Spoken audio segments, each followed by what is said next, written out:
se dice que el samurái no tenía diferencia entre el verbo hablar y el verbo hacer. Decían que, mira, si el samurái dijo tal cosa, considéralo hecho. Y muchas veces lo que se dice es no hablar, no decir nada, no decirle a las demás personas lo que tú estás haciendo o cuáles son tus proyecciones, porque finalmente creas un falso resultado. Y ese falso resultado te da conformidad y es por eso que finalmente no lo logras. Sí, ya entiendes lo que es justicia, entiendes lo que es una rectitud moral, ya vas a actuar con honor. Y no es porque nadie te obligue, sino porque ya tú entiendes que hay que hacerlo. La lealtad, hablábamos de la Segunda Guerra Mundial, el nivel de Japón, sí. Cuando se fueron a Pearl Harbor y fueron a atacar, que ha sido el ataque más grande que ha recibido Estados Unidos en la historia. ¿Y quiénes lo hicieron? Los japoneses. Sí. Con su disciplina, ellos armaron todo. Y Estados Unidos se salvó de que justamente 2 de los portaaviones más grandes de Estados Unidos ese día estaban en mantención y estaban en California. Pero si no, habrían destruido toda la flota y listo. Jodió Estados Unidos. Estados Unidos no va a la guerra porque no tenía aviones, porque le destruyeron todo. Sí. Hoy nuestro invitado Eric Cares llega al podcast Coaching para Todos para enseñarnos, mostrarnos la cultura milenaria de Japón y cómo la disciplina del samurái permea toda esta sociedad. No te lo pierdas. Este podcast llega a ustedes gracias a Colosal, soportes y accesorios para tu proyecto. Agencia Coaching para Todos, coaching, mentoring y liderazgo. Alma Maná, distribuidora de harina y abarrotes. Memoria Podcast, servicio a domicilio a todo Chile. Presentan Podcast Coaching para Todos.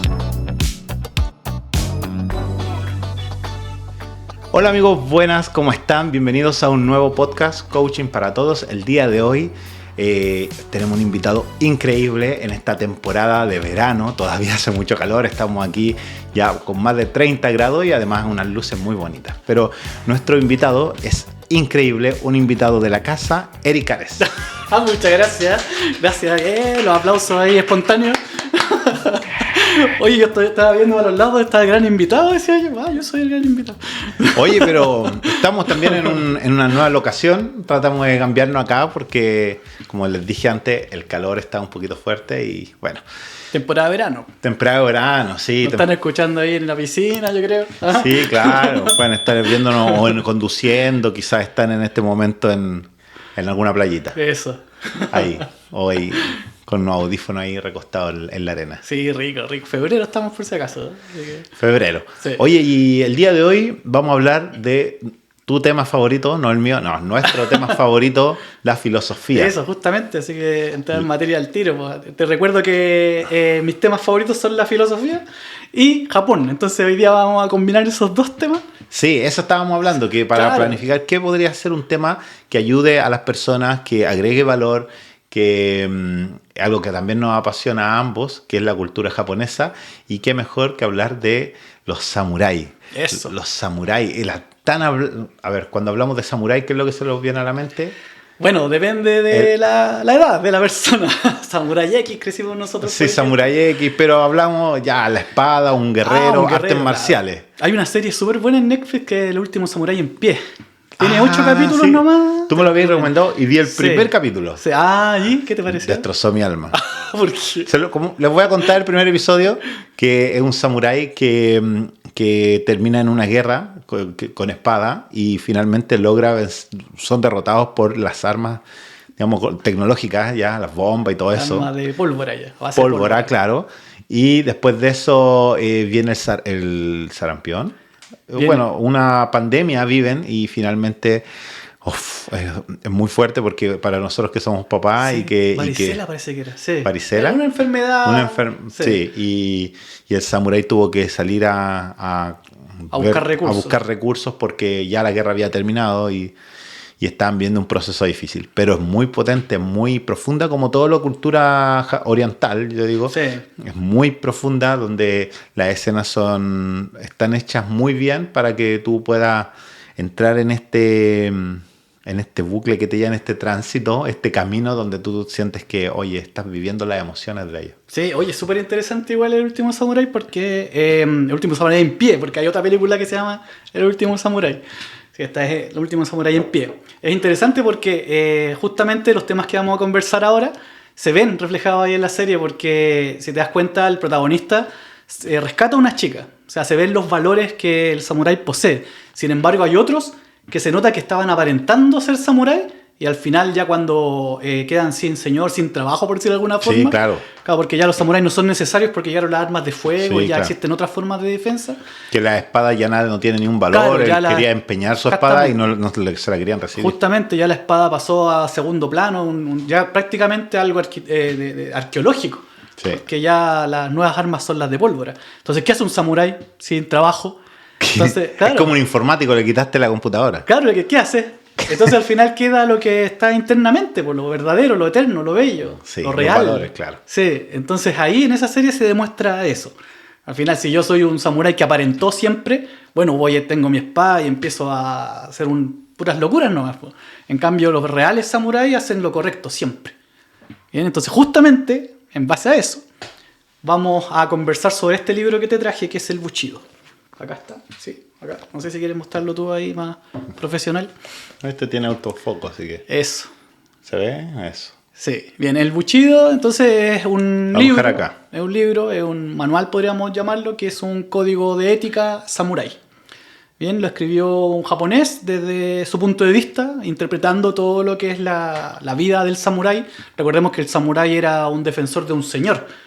Bien, entonces, ¿No era parte de un ejército también? No era parte de un ejército. Generalmente un señor que tenía recursos contrataba a un samurái. ¿Un samurái? Podía tener más también, podía tener a su ejército de soldados, pero también tenía su samurái de cabecera. Al experimentado... Sí, su acompañante, claro. Y Sí. este soldado daba la vida literalmente por su señor, pero no simplemente porque le estaban pagando, sino que tenía un código de ética incluso. Claro. De hecho, el samurái también corregía a su señor, pero lo hacía con el total respeto y con unos pasos que ahí podemos ir conversando después.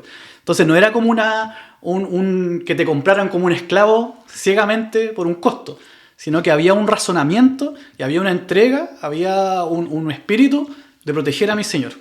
Y se le valoraba también al samurái, no era como... Claro, sí, se le entregaba todo, se le daba el valor, porque tenía un valor social.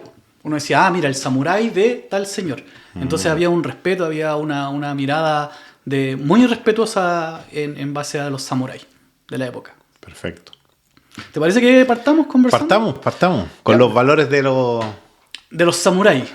Bien. samuráis. ¿Cuánto Eso. nos trajiste el resumen de este gran libro? Sí, justamente, mira, podríamos estar hablando todo el día del código de ética de samurái, además como está muy apegado a la cultura japonesa, Sí, ya también claro. tocar esos temas. Entonces, al final yo dije, mira, vamos a conversar sobre 7 puntos, 7 virtudes que explica el libro y en base a eso vamos conversando, vamos intercambiando opiniones.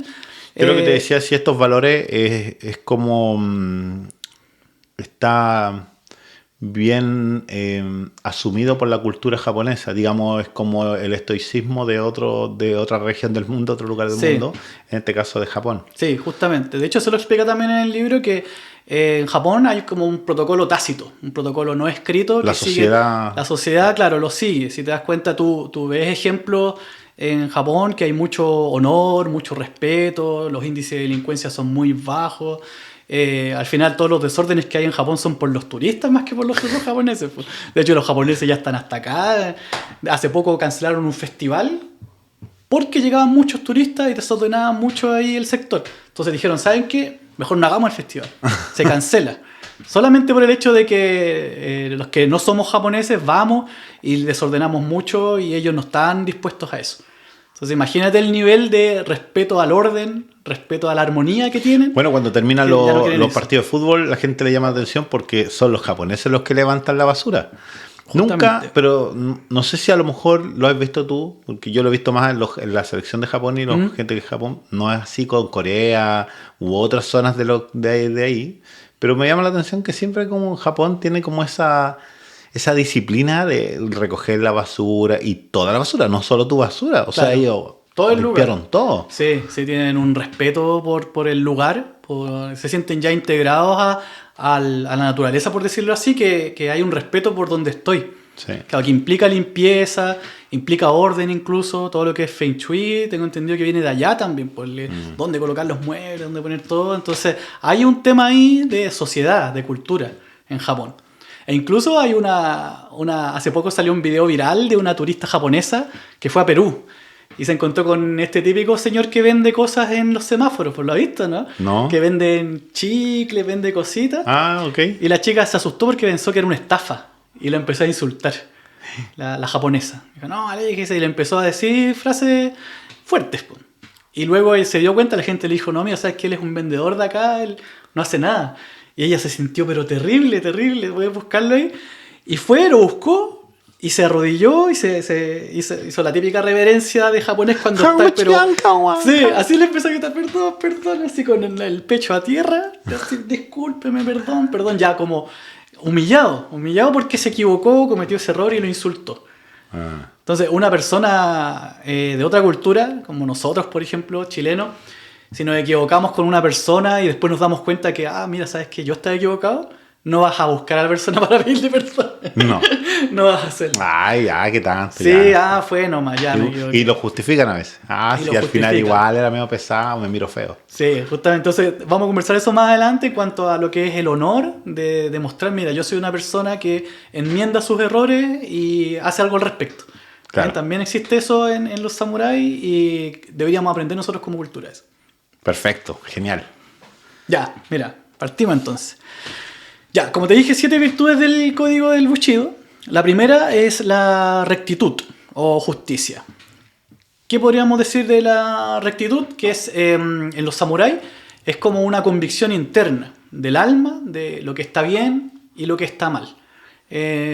Si recuerdas algunas conversaciones que hemos tenido del estoicismo, el estoicismo le llamaba eje nomicón a ese eje rector que tú tienes en tu alma que claro, te determina lo que está bien o lo que está mal hacer. Y no es aleatorio, no es lo que me conviene o lo que me gusta hacer, sino que hay una armonía en cuanto a mi entorno. Yo estoy posicionado en un entorno, entiendo mi rol, por lo tanto, esto está bien hacerlo. Estamos hablando de que cuando a veces tú estás en la sociedad, no sé, en tu vida cotidiana, y tú haces algo que no es correcto, tú lo sientes dentro. Lo sientes dentro. Creo que esto que hice o esto que pasó no está bien. Yo no debía haber hecho eso. Bueno, nosotros decimos, ya, pero filo, ya lo hice. Sí. Pero está ese como interno, este ser interno. Claro, esa conciencia, ese Pepe Grillo. Ese Pepe Grillo, la conciencia. Sí. Hay muchos nombres que le dan a eso, pero... Sí. Esta esencia como ser humano, que sabemos qué es lo correcto, nada más que no lo hacemos muchas veces. Tal cual, exactamente. Entonces, a esto nosotros le llamamos virtudes. Las virtudes, como conversábamos, no tiene que ver con una explicación lógica. Que, por ejemplo, si tú haces algo, un trabajo, una acción amable, y otra persona te puede decir, pero ¿por qué tú ayudaste a esa persona? Mira, gastaste tiempo, gastaste esfuerzo, tal vez gastaste recursos, dinero. ¿Por qué lo hiciste? Mira, te deberían mejor no haberlo hecho. Y tú estás de acuerdo con... Tiene buenos puntos. Esa persona que te dice eso. Tiene buenos puntos, pero tú lo haces porque sabes que está bien hacerlo. Porque es correcto hacerlo. Bueno, eso nosotros en filosofía le llamamos virtud. ¿Y por qué no se puede explicar? Porque no cabe en el plano de la lógica. Está en otro plano superior. Y que tú sientes que está bien hacerlo. Entonces podemos aplicar ahí virtudes que son como la generosidad, la justicia, la valentía... La solidaridad también.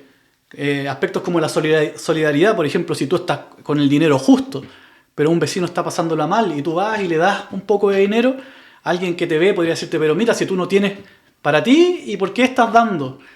Y lógicamente tiene toda la razón. Claro. Toda la razón. Pero la virtud no entiende de razones, por eso es difícil explicarlo. Las virtudes solamente se sienten y se realizan. Y tú actúas coherente con eso. Porque sabes que está bien. Algo te dice que está bien hacerlo. Ya, entonces los samuráis le llamaban la rectitud interna, ¿bien? Que viene del alma. Okay. No viene insisto, no viene de la lógica, no viene de la personalidad, no viene de la psicología, viene del alma. Entonces ahí podemos entender, porque la personalidad se deja llevar muchas veces por impulsos o porque... No hay nada como escuchar una buena historia. Una historia de tu papá, de tu mamá, de tu abuelo, de tu abuela. Son historias que nos las cuentan muchas veces, pero aún así nosotros pedimos que nuevamente las cuenten porque en realidad les amamos. Y el problema de esto es que somos personas finitas, que tarde o temprano no vamos a estar. Y estos relatos, aunque los amamos, no vamos a poder conservarlos porque además de eso la memoria es muy frágil. En Desarrollo Audiovisual hemos creado un plan especial para estos relatos, para inmortalizar a las familias, para inmortalizar estas memorias, para hacer que estos relatos no se pierdan, no mueran, sino que estén por siempre en la memoria de tus hijos, de tus nietos y de todos nosotros que les amamos. Este servicio consta de ir al lugar, al domicilio o al lugar donde la persona estime conveniente para hacer una grabación. Puede ser el domicilio de la persona o puede ser en un parque o puede ser una cafetería donde la persona se sienta cómoda y donde podamos cuidar el relato que nos quiere contar. Es simplemente un formato de podcast donde tú puedes conversar con tu mamá, con tu abuelo, este nieto, o a lo mejor tú mismo puedes hacer en un formato de entrevista, de anécdotas, que nosotros mismos ayudamos a crear el guión y la planificación. Es toda una experiencia íntima donde se pueden desarrollar las historias de la mejor forma. Y si tienes dudas, llevamos todos los equipos, iluminación profesional, cámaras de alto nivel, audio profesional para que se escuche únicamente lo que están hablando ustedes y no el ruido ambiente que tanto molesta. Podemos musicalizar cada momento, podemos hacer también un rol de entrevista o de testimonio de personas que hablen en este programa especial para esa persona que tanto amas y quieres recordar y quieres que quede su legado. Esto no es solo un video, es amor transformado en legado. Si quieres inmortalizar la historia de alguien que amas, hablemos.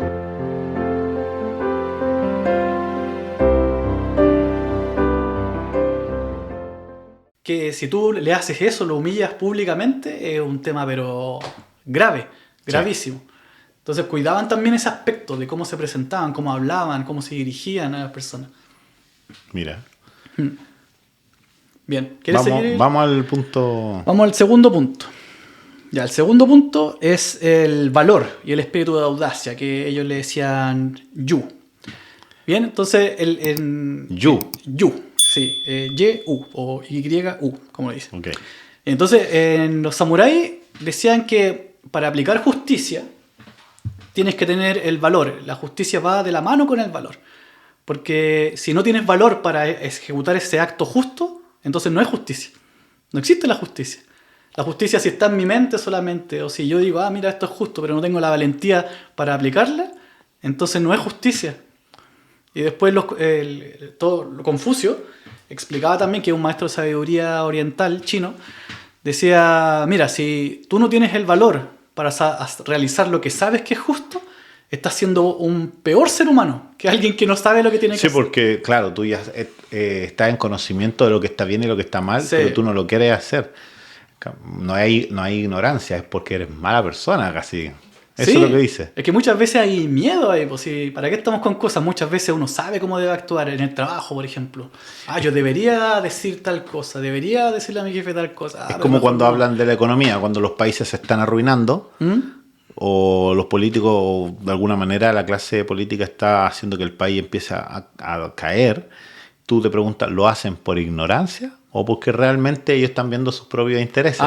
Sí, entonces, hay mucho que opinar, pues claro. Entonces, claro, aquí uno dice, ya, por ignorancia, ok, pero justamente lo que tú apuntas es que ellos saben que lo que están haciendo está mal y que está dañando, a lo mejor está mejorando a un amigo, o está ayudando a que él crezca su patrimonio, pero a su vez está arruinando a millones de personas. Entonces finalmente se entiende que no cumple este valor, por decirlo de alguna manera, porque claro, realmente ellos, sabiendo el daño que hacen, no hacen nada. Claro, no hacen la justicia. Aquí vemos como dos elementos que se unen un poco, porque yo puedo saber qué es justo, qué está bien hacer, y por miedo no lo hago. Claro. Pero claro, titubeo, lo hago, no lo hago, sí, tengo que hacerlo. ¿Qué consecuencias hay? Porque también está esto de no quiero enfrentar el momento incómodo. Claro, un momento, o lo que sea que haya en tu cabeza. Sí, claro, y lo que nombras tú es ya de plano ser una persona malvada. O sea, yo sé que esto está mal y me da lo mismo, y lo hago. Y eso habla de un nivel de conciencia bajo. Sí. Sí, que Claro. Quizá eso iba a Confucio también, que puede existir eso, que ya es lo peor. Sí, justamente. Y de hecho la justicia, dentro de las definiciones de justicia, también habla de dar a cada quien según lo que se merece y según su nivel de conciencia.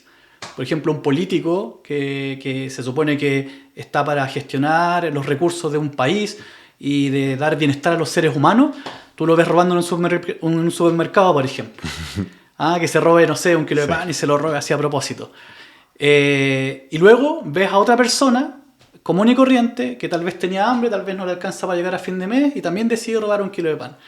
Entonces, ¿quién hizo peor? ¿Quién tiene peores consecuencias? Sí, claro, sobre la justicia? ahí colocas sobre una balanza. Sí, entonces tal vez acá en la justicia en cuanto a leyes escritas es lo mismo. Que los dos se robaron lo mismo. Sí, pero ¿quién tenía más conciencia? ¿Quién tenía más conciencia? Sí. Eso ya es más difícil, pero obviamente sí nos damos cuenta de quién tiene más responsabilidad también. Justamente. Porque de hecho, bueno, las leyes en sí, la mayoría de los estamentos gubernamentales tienen la responsabilidad de ser digno del cargo.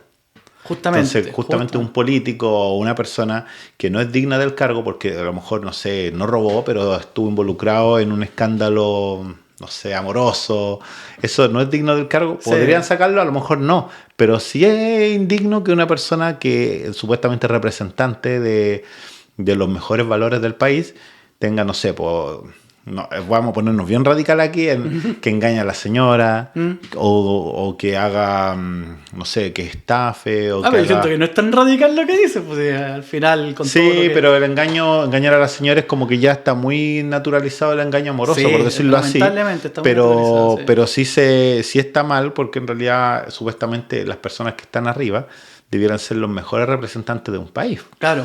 Aún así, bueno, nosotros en Chile se dicen muchas cosas de Chile y todo, pero estamos dentro de... Me imagino cómo estarán los otros países, porque no somos los más corruptos según los últimos estudios que han habido. No sé cómo miden eso del nivel de corrupción. Bueno, a ver, ¿usted cometió un acto de corrupción? Yo me imagino... Sí, dos al medio. ¿Cómo lo miden eso? Es la percepción más que nada de la gente.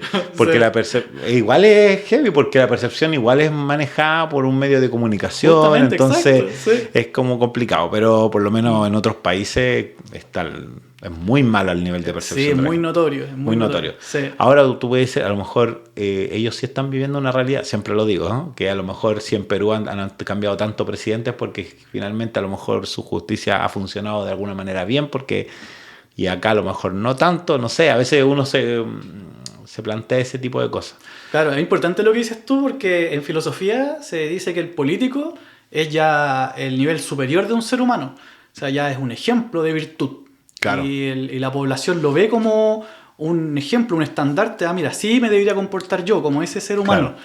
Pero en realidad ya se perdió eso. Ya. Entonces Platón, yo siempre digo, si renaciera y viera esto, ¿y dónde están los políticos acá? Sí, porque uno espera que el que llega arriba tenga bastantes credenciales para decir, sí, él es la persona que debe liderar nuestro país. Exactamente, sí. Y no un partido o temas partidistas como funciona hoy. Sí. Igual se entiende porque es un asunto de democracia, por cómo está funcionando nuestra sociedad occidental, ¿cachai? Sí, pues la democracia nos pone representantes. Claro. De que lo votó, la gente lo eligió popularmente. Pero no por eso necesariamente es el más adecuado, el más apto, claro. Y entonces el samurái tenía esos elementos. Tenía los elementos del eje rector que hablábamos internamente y la valentía para ejecutar la justicia. Perfecto. Y aparte de que la tenía, la demostraba también. Era consciente de ese eje rector y era consciente de que tenía que tomar acción frente a una situación que tenía que hacer justicia. Justamente, exacto. No quedarse ahí congelado ni huir, que esas son las típicas opciones del miedo. Claro, exactamente. Superaba ese miedo, o tal vez lo hacía con miedo. Con miedo, pero lo enfrentaba. Lo hacía. Realizaba la acción. Hacía lo correcto. Exactamente. De acuerdo a su, como dijimos... al eje rector, a su alma. Sí, a las virtudes que le dictaba el alma, que si hablamos de virtudes no son egoístas, no tienen temor, no buscan como lo que dice la Biblia con la definición de amor. Al final las virtudes son eso. Bien, vamos con el tercer punto. ¿Te parece? Punto 3. Ya, tercer punto, la benevolencia o compasión. Bien, entonces aquí podemos ver, si nosotros vemos las películas de samurái, podemos decir, pero ¿dónde está aplicando la compasión o benevolencia? ¡Fah! Le corta la cabeza a todo. Les da lo mismo, les corta todo, tortura, etcétera. Pero recordemos que las películas son eso, pues son películas, son elementos ahí que son atractivos para ver. Te mato así, porque pues. soy misericordioso. ¡Fah! Haré misericordia contigo. Claro, pero en realidad en la vida cotidiana, en la vida de ser un heraldo, un estandarte de lo que son las virtudes, existe la benevolencia. Entonces, ¿de qué benevolencia habla el Bushido? De una benevolencia hacia el oponente cuando estoy en la lucha, de saber, claro, de saber... No es matarlo por la espalda, por ejemplo. Claro, justamente, sí, ¿Sí, justamente no hacer actos tramposos o actos que humillen o actos que yo pueda hacer más de lo necesario. Por ejemplo, si ya vencí en la batalla, no tengo por qué matarlo. Torturarlo. O torturarlo. Claro, o si ya lo maté en la batalla, ¿para qué sigo con el cuerpo Y lastimado? estamos hablando que estos códigos o esta forma de vivir son de siglos atrás. ¿Qué tan atrás en la época de feudal de Japón era el año 1400, si no me equivoco, entre 1400 y 1500, ahí estaba como en la flor de los samuráis. Sí, ¿por qué lo digo? Porque hasta el día de hoy muchos valores como estos se debiesen en la guerra. Como por ejemplo el secuestro está prohibido Sí, en una guerra. O sí. sea, sabemos que lo hay. O sea, cuando hablamos de lo que pasó con Rusia y Ucrania, muchas denuncias hay de que soldados también soldados rusos que entraron a Ucrania, raptaron mujeres, las violaron, raptaron niños. Sí. Y eso no puede ser, pues si en realidad debería actuar, como él dice, con honor. Si tú vas a una guerra y los que van a la guerra son personas preparadas, que están dispuestas a ir a la guerra, no actuar así, tan despiadadamente. Sí, entonces suena como ilógico, pero si estoy en una batalla tengo que ser compasivo. ¿Pero claro. ¿Cómo? ¿Pero por qué? Bueno, aplica la violencia en su justa medida, no Exacto. para abusar y no dejarte llevar por impulsos o por instintos que no vienen del alma. No ensañarse. No es eso, no ensañarse. Porque claro. De repente la personalidad o los instintos más básicos, de repente cuando, por ejemplo, se ha visto que encuentro a mi mujer con otro, y agarré un cuchillo y la maté, no pensé, ya, ahí eso no salió nada del alma, eso salió del instinto. Del instinto. Del instinto, y después tienes que pagar las consecuencias, toda la vida en la cárcel, por ejemplo, etc. Pero ese es un ejemplo de no aplicar la compasión. No aplicar la benevolencia. Sí, porque tú eres mejor que esa persona. Tú eres mejor, pues tu virtud, tu alma es más elevada. Exacto. Que cualquier acto impulsivo que puedas llevar a cabo. Bien, entonces aquí da un ejemplo el libro, a mí me llama mucho la atención. Mira, déjame encontrarlo, que aparece que hay un samurái. Acá, dice, un ejemplo en la historia de Kumagaye, dice aquí. Quien tras vencer a un joven príncipe, de rostro imberbe, dice acá, imberbe que era muy joven, sintió tal compasión que quiso perdonarle la vida. Bien, ya le ganó una batalla, lo vio, debía matarlo, pero dijo, mira, ¿sabes qué? Mejor no. Pero dio un paso más allá del samurái. Dijo, tuvo tan compasión que le quiso perdonar la vida y terminó por hacerse monje tras el trauma del combate. Él dijo, ¿sabes qué? Yo abandono esto. No es para mí. Sí, no es para mí porque, mira, yo, si es cierto, gané la batalla, entiendo estos códigos samurái, pero mira, yo ya no quiero estar envuelto en esto y mejor me hago sacerdote. Y tomó también valores como samurái, porque finalmente hizo lo correcto que él sentía que tenía que hacer. Exactamente. Justo por eso es bonito el Bushido, que no se aplica solamente a contextos de combate como un samurái, sino que se aplica a la vida cotidiana, pero fácilmente. Sí. De hecho, es un deber aplicar a la vida cotidiana. Sí. Sí. Es más eso que el arte marcial. Sí, es más eso. Es más eso. De hecho, combatían súper poco. De hecho, el samurái más representativo, ¿cómo se llama este? Musashi. Musashi. ¿Cómo se llama? Se me olvidó el nombre, se me fue, pero el apellido es Musashi. Ya. En su vida, de hecho, él era el mejor samurái. Nunca vencido. De hecho, también tiene varios libros. Entonces, él en su vida ganó 60 batallas. Mira. Sí. Entonces, imagínate que él es el que más veces venció. Miyamoto Musashi, ahí está el nombre. Miyamoto Musashi fue el que más batallas venció y el samurái más reconocido históricamente en Japón. Entonces él ganó 60. Entonces ya, mira, si el mejor ganó 60, un samurái ordinario, entre comillas, 30, 20. Claro, 20. Entonces al final el combate con espada y a matar no era su vida cotidiana. Sí. no era su común. Sí, claro. Bien, entonces comúnmente tenía que aplicar estos códigos de ética en su día a día. Y yo me imagino, tal vez deben haber algún samurái que no peleó nunca, tal vez, o peleó una vez, tal vez. Claro. Bien, entonces el combate al final no era el día a día, no era su cotidiano, pero estaba listo para la batalla.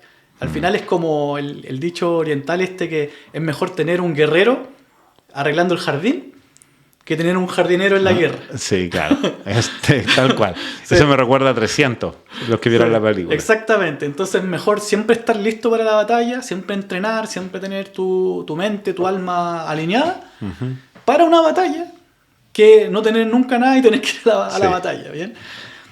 Bien, continuamos con el siguiente aspecto. El punto 4, que es la cortesía y el decoro. Aquí, si te das cuenta, viene todo decantando. Sí, todo... vamos a dar así un embudo. Exactamente, sí. Por lo tanto, si yo manejo muy bien las tres que acabamos de conversar, que es el eje rector, la rectitud, y la justicia, el valor para ejercer esa justicia, soy benévolo y compasivo, por consecuencia, soy cortés. Bien, y esta es una cortesía que tiene que ser real, porque se nota cuando es falsa, cuando tú eres educado o con una persona, se nota cuando en realidad no quieres serlo. Sí, la cortesía tiene mucho que ver también con los egos, o sea, de la envidia, o sea, manejar bien esa emoción, porque finalmente cuando la persona es descortés con alguien es porque en realidad no la respeta a la otra persona. Claro, sí. Entonces es una persona que en realidad le da el valor a otros, saludarlo. Imagino yo que tiene que ver con un poco eso. Sí, si te das cuenta, en Japón actual hay muchas ceremonias, y una de las más famosas es la ceremonia del té. Claro, sí. Que consiste en una serie de pasos que si los vemos con un ojo occidental, un ojo chileno, no, pero ¿por qué hacen esta tontera? Que al final, así a grandes rasgos, en resumen, la ceremonia del té consiste en sentarte alrededor de una mesa y tú le vas sirviendo el agua caliente a la persona que tienes a tu izquierda. Okay. Le sirve. La persona gira el tazón al lado más bonito que existe y bebe un sorbo. Y luego le sirve al otro y se van sirviendo mutuamente. Mira. Y tienes que ir vestido de una forma adecuada y tienes que llevar un regalo siempre para la persona que es dueña de casa, por decirlo de alguna forma. Bien, gracias amigo, aquí está. Bien, entonces, y el regalo no puede ser cualquier cosa, no puede ser algo que te sobre. Tiene que ser algo que... Sí, tiene que ser algo que tú conoces a la persona y sabes que le va a ser útil en su vida. Sí. Bien, entonces, si te das cuenta de estos elementos, tú ves una ceremonia del té y ves que todos están en silencio, realizando el giro. Disfrutándolo, yo creo que dándole el máximo de valor a ese momento. Claro, entonces, ¿qué explica el Bushido? Que al final, en esos momentos, tú tienes que calmarte, tienes que... Tal vez quieres hablar, pero no es el momento de hablar. Entonces aplicas un poco el dominio de tus emociones, el dominio de tu personalidad. Claro. Sí, puedes decirte, oye, estás haciéndolo mal, oye, serviste mal el agua, oye, no giraste la tacita para el lado derecho. Claro. Sí, oye, lo hiciste al revés. Ya, pero tranquilo. Entonces la ceremonia del té es para darte cuenta que tienes que dominar tu personalidad, dominar tus emociones y estás sirviéndole a otro. Sí. Cortesía al final del cuento. Y en el Japón actual, y bueno, de hace años también, existen muchos elementos que son corteses. Pues yo cuando fui a Japón también fui a un restaurante donde servían otonomiyaki, que se llaman, que es la típica como mesita de centro, que es una plancha caliente. Y te dan los ingredientes, están a los costados. Y ya todos vamos con algo para beber y tú le cocinas a los demás. Entonces vas haciéndolo, vas poniendo los ingredientes, haces una tortillita con huevo, le echas los ingredientes, lo envuelves y les vas sirviendo a los demás. Y después nos vamos turnando. Sientes ese aroma mágico del pan horneándose con Alma Maná. Ese momento está al alcance de tu cocina y tenemos la harina perfecta para las pizzas, los quequitos, el pan. Siempre con el stock listo para llegar a tu casa, desde el especial harina 302 del molino Heredia hasta el infaltable del molino San Cristóbal. La llevamos directo a la puerta de tu casa. Escríbenos por WhatsApp, así que aquí está Alma Maná, la harina que inspira tus momentos.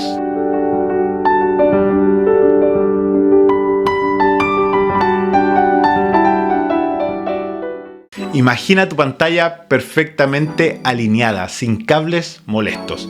Eso es lo que hace posible Colosal. con todos lo que son sus soportes, sus cables de alta definición y sus extensores fiables. Y una garantía de 10 años. Estarás conectado mucho tiempo. Y si estás en Santiago, tu pedido puede llegar el mismo día. Trabajan en el streaming, el gaming, también atienden a empresas con precio y asesoría especial. Colosal. Soluciones que perduran.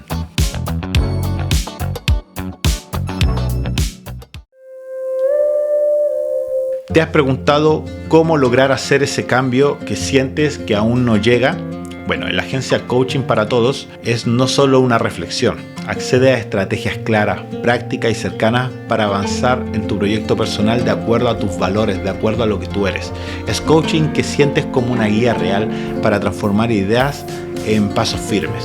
Entra a marksolis.cl y comienza tu camino con alguien que te acompañe de verdad. También me tocó. Entonces yo vi cómo lo iban haciendo cada uno mientras sigues conversando. ¿Y quién te hizo a ti? ¿Te hizo alguien? Sí, a mí ¿Un japonés? Claro, cada vez que pasaba alguien tenía que hacerle para todos. Entonces, por ejemplo, habemos 5 a la mesa. Es como cuando tú tomáis la bebida, te serví antes de servirte tú, le sirve a los demás. Le sirve a los demás también, claro, sí. La bebida, soy popular. Bueno, la cerveza, nada. Ya, pero ese ejemplo es muy similar a la ceremonia del té. Al final sí, estamos compartiendo acá, pero en realidad yo tengo que servirte a ti. Claro, sí. Sí, por cortesía. Claro. Exacto. Y claro, y es muy interesante porque yo ya era vegetariano cuando fui para allá, entonces oye, mira, yo no quiero elementos que tengan carne. Y me respetaron eso. No carne, porque no carne de ningún tipo. Tú, sí, tú eres vegetariano. Tipo. Claro, y allá en Japón todo tiene pescado. Todo tiene algo, jamón, sí, pescado. Sí, camarones, todo. El arroz va con algo siempre. Sí. Y también, pues cuando yo le hice a todos también. Todos son vegetarianos hoy, así que yo les voy a cocinar vegetariano. Entonces haces la tortillita, después la partes en piezas que sea suficiente para todos y se las va repartiendo nuevamente. Tortillita y después tipo sushi, como uno lo ve. Sí, en forma de sushi. Sí, después si quieres busca imágenes de apoyo del Otonomiyaki. No, sí, el Eric nos va a cocinar. Claro, después de cocinar ahora como acto cortés para aplicar el buchido aquí, la experiencia completa. Bien, entonces continuemos con el siguiente punto, que eres el punto 5, que es la veracidad y sinceridad, que en japonés se dice makoto, que es este elemento. Y la veracidad es una vez que ya impregnaste o ya incorporaste en tu vida todo lo que hemos conversado, ¿bien? Claro. Que si los podemos repasar, la rectitud, el valor, la benevolencia y compasión, la cortesía. Ya la veracidad implica demostrarlo, pero de una manera sincera. Porque yo puedo aprenderme de memoria todos estos elementos que hemos conversado y actuar, tal vez, en base a lo que entendí. Claro. Y de fuera me puedo ver así. Mira, sí, porque él hizo esto otro. Pero por dentro yo sé que no es así. Entonces el samurái decía, mira, por dentro también tienes que convencerte de que esto está bien. Sí, no porque yo te estoy enseñando. Es un cambio de persona. O sea, estamos hablando de que hay que recordar que autores como James Clear, que es el de Hábitos Atómicos, habla de cómo la disciplina va... porque el libro de Hábitos Atómicos está enfocado en cómo tu personalidad es transformada a través de la disciplina. Sí. Y que finalmente no es que el cambio no viene de afuera hacia adentro, sino de adentro de tu persona hacia afuera, y vas construyendo a través de la disciplina, vas actuando como quien te gustaría ser, porque en realidad yo no soy así. Por ejemplo, el deportista no nace de campeón, No. Entonces tiene que modelar un campeón, o sea, tiene que actuar como un campeón sin serlo. Claro. Y es fuerte eso. O sea, en realidad todo el mundo te va a ver a ti, va a ver cuando consigues el título, cuando consigues la meta, pero no va a ver el proceso que tienes. Sí, justamente me viene a la mente un video de un chico argentino que ganaba los 100 metros.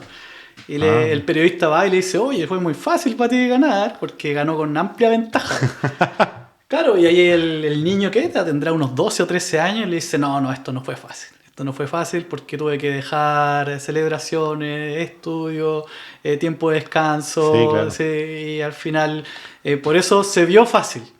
Se ve fácil, claro. Sí, se ve fácil, pero claro, viste la acción por fuera, como nosotros un tercero mirando por fuera, qué fácil para él. Sí. Pero en realidad, claro, se construyó con todos los elementos que tú acabas de nombrar. Pues. Y claro, como tú dices, pues al final a los samuráis y a la familia de samuráis, los hijos de los samuráis, los criaban con estos aspectos. Entonces, probablemente, si lo hacía bien, ya este chico creció con esas convicciones, pero probablemente no. Pero claro, la idea aquí del samurái es poder revisarse, poder hacer una introspección y convencerse de que lo que está haciendo es verdad. Porque si no, se va a notar mucho. Y uno a veces ha notado a personas que en realidad quieren aparentar que son de una manera, pero tú sabes que no son de esa forma porque hay una inconsistencia, hay una incongruencia. Hay un ruido, algo pasa acá que mira, él debería ser así, pero no me calza. Ya, eso en el samurái no debería existir. No existía en un buen samurái. Entonces, si lo traemos para la vida cotidiana, es lo mismo. Yo por las mañanas podría decir, ya, ¿quién quiero ser? ¿Quién es Eric? Eric debería tener estas virtudes. ¿Ya estoy siendo así? ¿Voy a ser hoy así? Tal vez no, tal vez debería pulir algo, tal vez debería mejorar. Entonces, ese consejo nos queda para la vida hoy en día, para nuestra cultura occidental. Bien, ser veraz. Veracidad y sinceridad. Bien, Makoto. El sexto punto es el honor. Se llama acá. Claro, el honor lo podríamos definir en palabras muy simples y occidentales, que es cuánto valgo como ser humano. Y cuánto vales como ser humano tiene que ver con tus virtudes. Ya, sí. A ver, tus virtudes son, por ejemplo, ya la disciplina. Bien, tienes que estudiar esto, sacar esto de esta forma y a esta fecha. Si alguien, por ejemplo, te da una tarea, Marco, mira, tienes que terminar este trabajo tal día y tal hora, y tú me dices, Eric, ¿sabes qué? Sí, lo voy a tener para esa fecha, de esa forma y de esta manera. Y yo confío en ti. Y tú vas y lo tienes, lo entregas a esa fecha, a esa hora, y con esa forma. Entonces yo digo, mira, Marco sí tiene honor porque, mira, dijo que iba a hacer esto y lo tiene tal como lo dijo. Sí, porque se ama a sí mismo. Claro, porque no lo haces tal vez porque yo te lo pido, sí, o porque claro, lo que vas a obtener, o por la paga, lo haces porque una convicción. Una convicción, Una claro, convicción de que tienes que hacerlo. Di mi palabra. Sí, pues. Incluso a veces yo me puedo olvidar, pero tú dices, mira, ¿sabes qué? ¿Te acuerdas que llegamos a este acuerdo? Acá está. Entonces el samurái tenía eso ya, pero a nivel excelso. De hecho, se dice que el samurái no tenía diferencia entre el verbo hablar y el verbo hacer. El samurái cuando decía voy a hacer tal cosa, es que iba a hacer tal cosa. Es que no existe. El samurái dice que ¿cómo dijiste esto y no sucedió? Como y que no lo hiciste después. Claro, no se puede. Si lo dijiste va a ocurrir. Entonces el samurái tenía ese verbo. Decían que, mira, si el samurái dijo tal cosa, considéralo hecho. Entonces, imagínate aplicar esa misma regla moral para nuestra vida. Ya, Marco, todo lo que dice lo hace. Eric, todo lo que muchas dice veces lo las hace. Personas dicen o hablan, que voy a hacer esto, no, si tengo este proyecto, que tengo esto otro, y genera esta dopamina que es como que el cerebro es hackeado y te da esta felicidad aparente, engañosa felicidad de que ya lo estás logrando. Pero finalmente después, ¿qué es lo que hace el daño grande? Porque como ya el cerebro cree que ya lo hiciste y en realidad no lo hiciste, se desinfla, después cae, digamos, esta motivación, por decirlo de alguna manera, y no puedes darle continuidad realmente al proyecto que dijiste que tenías que hacer. Claro. Y muchas veces lo que se dice es no hablar, no decir nada, no decirle a las demás personas lo que tú estás haciendo o cuáles son tus proyecciones, porque finalmente justamente creas un falso resultado. O sea, en realidad, y ese falso resultado te da conformidad y es por eso que finalmente no lo logra. Entonces mejor guardarte, no decir mucho. Bueno, y lo otro es que obviamente muchas personas, hay hasta envidia, hartas personas decir no, que no la logré. Incluso te pueden decir no, sabes que no, eso no es lo tuyo. Puede haber de todo. Sí. Pero yo creo que más allá de todo esto que te estoy diciendo, es importante que si tú vas a hacer una promesa o vas a decir algo que va a tratar de cumplirlo, tratar de hacerlo. Y si no, mejor abstenerse, decir, no, sabéis que mejor no me comprometo con esto porque tengo otras cosas. Claro. Es consecuencia de los puntos anteriores también. Sí. Sí, ya entiendes lo que es justicia, entiendes lo que es una rectitud moral, ya vas a actuar con honor. Y no es porque nadie te obligue, pues, sino porque ya tú entiendes que hay que hacerlo. O sea, cuesta sostener eso si no están los otros puntos. Cuesta sostenerlo, claro. Justamente. O sea, hay una coherencia detrás. Hay coherencia, sí, y por eso también es una unidad. Aquí está desglosado como 7 elementos distintos, pero si te das cuenta son similares. Sí, claro, se complementan. Se complementan, exactamente. Tienes que ver uno con el otro, no puedes tener uno y el otro no. Claro. Sí. Y como último punto, el 7, ¿qué decanta al final en todo esto? ¿En qué concluye? Si tú, vamos a repasar acá, si tú tienes una rectitud interna, un valor, tienes valentía y espíritu de audacia, tienes benevolencia y compasión, una cortesía y un decoro, una verosidad y sinceridad, y tienes honor, nace por sí sola la lealtad, el deber de lealtad. Pero no una lealtad con una persona, con un ser humano, sino que una lealtad primero contigo mismo y tus principios y tus virtudes. Bien, eres leal con respecto a eso. ¿Qué significa ser leal? Es rendirles pleitesía. Es decir, mira, ¿sabes qué? Mi virtud es esta y yo la voy a demostrar sea como sea. Mi virtud es ser valiente, es ser amable, es ser decoroso, es ser solidario, y de nada me sirve decir que soy así si no lo demuestro, si no actúo así. Entonces, primero eres leal con esas virtudes. Luego eres leal con la autoridad, que la primera autoridad que tiene el samurái es su señor. Y no así una lealtad que es ciega o una lealtad que es ignorante. Porque como dijimos en el mismo libro aparece que el mismo samurái, cuando veía que su señor estaba equivocado, él con decoro, con cortesía, sabe que está equivocado en este punto. Lo decía, entonces al final existe una lealtad a los principios. Bien, a su señor y, como dice en el libro también, a toda autoridad. ¿Y qué significa toda autoridad? El Estado también. Entonces tenía una lealtad con el Estado y a cualquier autoridad que necesitara un samurái para cualquier tipo de actividad, él iba y era leal a esa instrucción porque se le dio una autoridad. ¿Y cuál es la primera autoridad, por decirlo, en el ser humano? La familia. Por lo tanto, si la esposa o el hijo o cualquier autoridad familiar, su padre, le decía, mira, requiero esto, él, cuando entendía que era una acción noble, una acción que iba de acuerdo a todos sus principios, tenía que ejercitar esa lealtad. Tenía que hacerlo. Tenía que hacerlo. Sí o sí, con honor, con prestancia, con decoro. ¿Bien? Entonces, ese es el último punto que te traía para conversar, y como conclusión yo podría decir que debemos aplicar estos principios. Yo siento que son muy elevados. Si uno los ve con una vida cotidiana de una persona occidental que no entiende mucho toda la historia oriental, que es muy estricto. Sí, claro, muy estricto. Es muy, muy estricto. Pero si tú te das cuenta, siempre que tú ves personas que han llevado a cabo sus principios, sus convicciones, siempre dice, mira, no, muy estricto lo que tú estás haciendo, un deportista. Es que yo tengo que levantarme todos los días a las 5 de la mañana para ir a entrenar. No, muy estricto, muy estricto. Oye, mira, tú fuiste alcalde o llegaste a ser presidente. Sí, porque mira, yo estudié historia, estudié esto, estudié... No, muy estricto, muy estricto. Yo no es para mí, no es para mí. Sí. Entonces yo siento que esto es lo mismo. Es lo mismo, mira, tienes que ser mucho honor, mucho lealtad, mucho decoro, muy estricto. Pero de alguna manera, como tú dices, que esta cultura permea una sociedad completa que es la japonesa, en donde ellos, todas sus acciones, para bien o para mal, digámoslo así, son dirigidas por esta cultura milenaria, por decirlo de alguna manera. Nos hace ver que por qué es la sociedad que es. Porque, claro, tú vas a Japón, hay un orden muy grande, la cultura de ellos. Eso no quiere decir que sean perfectos, obviamente también hay cosas imperfectas. Yo sigo al... ¿cómo se llama este youtuber chileno que vive en Japón? No sé, yo soy chileno en Japón. Sí, hay un youtuber chileno. Germán Buendía, no sé. No, pues el Fabio Torres, que ¿sí? Antes hacía videos de ir a las fiestas, los carretes, y estaban todos curados. Y ahora hace videos porque él vive en Japón, porque se casó con una japonesa. Mira, la hizo. Y el Fabio Torres habla de que en alguna oportunidad él fue a un restaurante.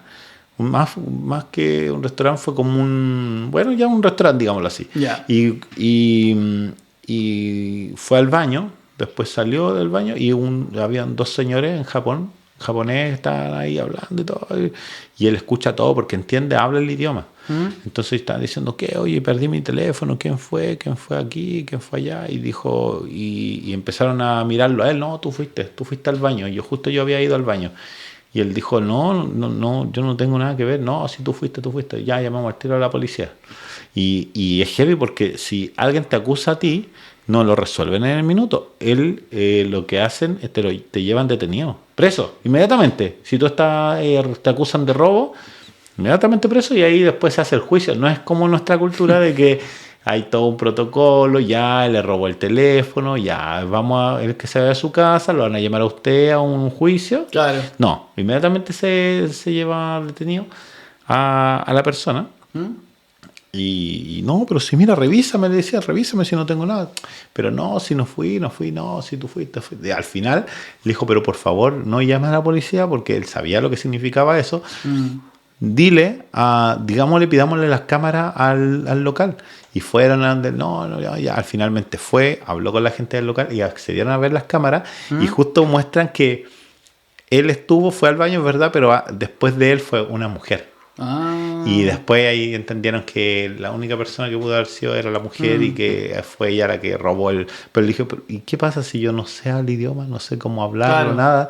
Ya habría estado detenido, encerrado y porque son leyes muy estrictas y porque para ellos es importante el honor.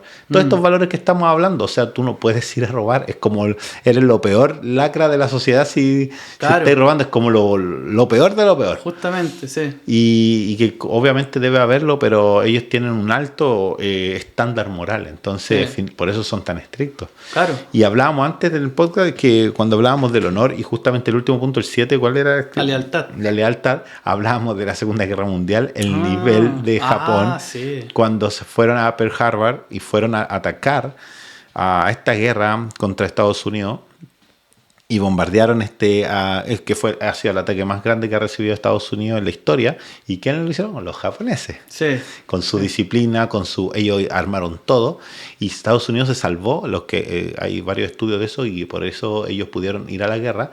Se salvó de que justamente 2 de los portaaviones más grandes de Estados Unidos ese día estaban en mantención y estaban en California. Pero si no, habrían destruido toda la flota y listo, jodió Estados Unidos. Estados Unidos no va a la guerra porque no tenía aviones, porque le destruyeron todo. Sí. Y eran kamikazes. Los japoneses estaban dispuestos a darlo todo por el emperador, por su amo, como dices tú, y había honor y ellos eran capaces de darlo todo. Murieron por esa guerra. Justamente. Y cuando dicen, oye, Estados Unidos mandó la guerra, o sea, tiró estas bombas, existen muchas personas que dicen, si no tiraba las bombas, igual Japón no lo iba a pescar. Porque ellos tenían un compromiso tan alto que era la única forma de bajarlos de la guerra y después de las bombas dijeron ya nos rendimos y ahí ya se terminó la guerra. Todos firmaron la rendición, por decirlo de alguna manera, porque de hecho mucha gente dice que Estados Unidos hizo las pruebas y pudo haberle llevado el video con las pruebas o de alguna manera mostrarle esto es lo que va a pasar con ustedes porque ya tenemos una bomba. Está la bomba atómica, la creamos, ya está aquí. Y quizás pudieron haberlo negociado, pero yo creo que hay una corriente importante que dice que por cómo es la cultura japonesa, ellos no se iban a rendir así como así. Justamente, sí. Y lo más lindo de toda esta gran historia es que a pesar de que a esta gente les cayeron 2 bombas atómicas, son la tercera potencia, debe ser del mundo, porque está Estados Unidos, después puede venir China, pero Japón está ahí. Sí. También está ahí. Muchas veces no se habla de Japón, pero Japón está dentro de la tercera, después puede venir ya Alemania en términos de economía, pero Japón es un gran elemento y ahora con su nuevo dirigente, no sé si tú has estado viendo noticias, quiénes son sus nuevos representantes, son personas que están dispuestos a poner freno a China, que con su expansión y todo eso, o sea, digámoslo así, que el honor y toda esta cultura que siempre uno habla de ello, siempre está presente. Y también habíamos hablado de los animes, de cómo hay muchos estudios que ya hablan de lo bien que le ha hecho a las personas los animes. O sea, el sentido del honor, la batalla, la guerra, la disciplina. Es que el anime siempre resalta elementos como la justicia, la amistad, el esfuerzo, porque si vemos una caricatura estadounidense, americana, no sé, pues tienes a referente ya, Spider-Man, por ejemplo. Spider-Man, Sí. para tener toda su capacidad, lo picó una araña radioactiva, va, soy Listo. Spider-Man. Spider-Man. Sí, pues Batman se cayó y es rico. Batman es millonario. Lo tiene Sí. todo de inmediato. Sí, entonces tú ves elementos como Dragon Ball, que si bien es cierto Goku es un extraterrestre que es más fuerte, pero lo ves entrenando todo el rato, entrenando. Lo derrotan y de nuevo a entrenar. Y después cuando tiene un enemigo, se hace amigo de su enemigo. Sí. Entonces ves elementos de amistad, de lealtad, De honor. de honor. Que pelea Sí. más que por los... Que también, obviamente, pelea por los demás, pero es más por el honor de él. Es o más sea, por honor propio, ¿no? claro. Y lo que hablan de Goku, que si tú analizas, ¿qué técnica es de Goku? Porque todas se la enseñaron. Ah, claro, todas se la enseñaron, El sí. Kamehame, el Kaioken, Sí, la teletransportación, la Genkidama, la teletransportación. Finalmente todo lo fue aprendiendo. Sí. Es impresionante cómo, bueno, la gente que hablamos de Dragon Ball, que es como digamos el anime, sino el más importante que tiene Japón, porque es el que más llegó a toda la sociedad, a todo el mundo. Pero me impresiona el hecho de que ellos siempre el aprendizaje lo tienen ahí, de los primeros, la disciplina, la constancia. Y creo que la sociedad necesita mucho de esto, Sí. pero sí creo que no debemos dejar nuestros valores porque también Japón tiene altos índices de suicidio, también por lo mismo, porque tienen un deber ser muy grande, o sea, son muy disciplinados y obviamente es bien frustrante cuando tú pones toda la disciplina, pones todo tu esfuerzo y no resultan las cosas. Exactamente. Y que a veces puede ser que no resulte, si al final uno no tiene el control de todo. Pero eso pasa, que a veces esto no es la varita mágica, por decirlo de alguna manera. Obviamente, si tú haces esto, tienes muchas posibilidades de conseguir el éxito, digámoslo así, en la vida. Porque cuando tú combinas habilidades como esta, junto con la suerte, por la fortuna, porque obviamente no es que se dé todo porque tú eres muy disciplinado, tienes todas las habilidades, sino que también hay algo de suerte en el éxito. Ya sea éxito financiero, ya éxito, no sé, en la familia, en las amistades, lo que tú quieras decirlo, siempre tiene que estar algo de la suerte y con algunos valores tuyos. Por ejemplo, lo que tú hablas de la amistad. Si yo no tengo valores de amistad, no voy a tener amistad, por más que se me presenten personas importantes en mi vida. Así que, justamente, por lo menos yo te doy las gracias, Eric. Listo, gracias a ti por el espacio. Conversación. Gracias a ti. Y llamamos a todas las personas que, si les gustan estos episodios, nos dejen sus comentarios, puedan compartir estos videos, se puedan suscribir a este canal. Y si quieren hablar con Eric, les vamos a dejar en los comentarios ahí su Instagram para si quieres escribirle. Él está en una escuela de filosofía, ¿cierto? Sí. Y hoy en día, además de ser alumno, ya es profesor, porque siempre va a ser alumno, estudiante. Sí, o sea, todavía no soy profesor, estoy en el curso para ser profesor. Sí. Esos son protocolos. Lo cierto es que él está adelante hablando y enseñando. Para mí eso, no sé cómo lo verán ustedes. Pero en un protocolo interno de ellos, claro, no es profesor, pero está enseñando, está dando charlas que ya los días viernes se están juntando, tú dices. Sí. Como abierto, porque hubo un tiempo que decías que la escuela de filosofía tenía como cada 3 meses, hacía como abría puertas para la charla y todo. Sí, bueno, pero en redes sociales ponen Nueva Acrópolis Nueva en Instagram y pueden ver ahí porque tenemos varias sedes. Entonces cada sede imparte sus charlas en días distintos. Es una escuela muy conocida. Claro, entonces ahí pueden ir y ver, mira, esta sede me queda cerca y charla un miércoles, un viernes, por ejemplo. Y son abiertas, pues, va a cualquier gente. O sea, cualquier gente me refiero a cualquier persona. Cualquier persona está invitada. Sí, a que no necesitas saber nada ni no tener ninguna base de filosofía y la vas a entender todas las charlas. Bien, así que los dejo invitados también ahí para que vean redes sociales. Sí, y sigan ahí si quieren seguirlo. No es tan activo, pero si quieren escribirle, yo sé que Eric está siempre ahí disponible. Sí, exactamente. Un mensaje ahí. Ya pues, amigos, ¿Listo? Muchas gracias. Gracias Nos vemos a ti, en otro Marco. episodio. Nos vemos. Nos vemos.